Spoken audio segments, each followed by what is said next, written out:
says he has decided how the U.S. will retaliate, but has not yet shared those details about how or when it will happen. The Pentagon is sending additional air defenses to the base. The outpost, known as Tower 22, did not have the same defense capabilities as other bases in the region. We're told because it had not previously been targeted.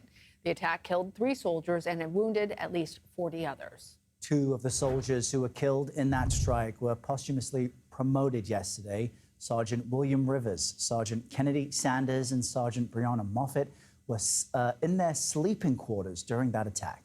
CBS News national security correspondent David Martin joins us now from the Pentagon. David, before we get into the latest developments on this, we actually have some new information about a U.S. airstrike against Houthi rebels near Yemen. What more can you tell us about this development? That's right. A U.S. aircraft struck a Houthi anti-aircraft missile that U.S. officials say was threatening U.S. aircraft over Yemen.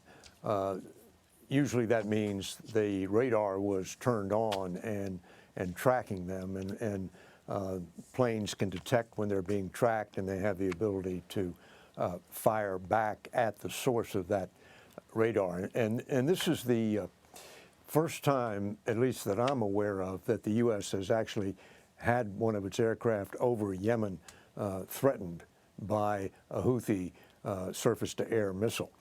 We've known for more than a week now that the U.S. has been operating drones over Yemen, looking for targets, looking for them rolling out a mobile missile to launch at ships in the Red Sea.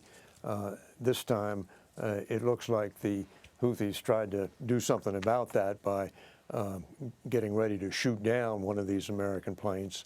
But according to officials here, the planes hit the surface-to-air missiles before it could launch.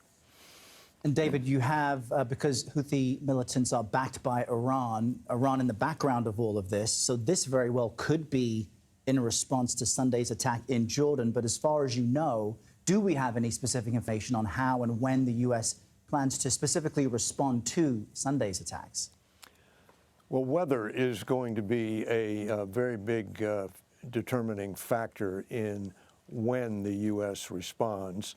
The U.S. has the capability to bomb in bad weather using GPS-guided bombs, but it prefers to have eyes on the target as a safeguard against civilians driving into the target area at the last minute and causing the loss of innocent life.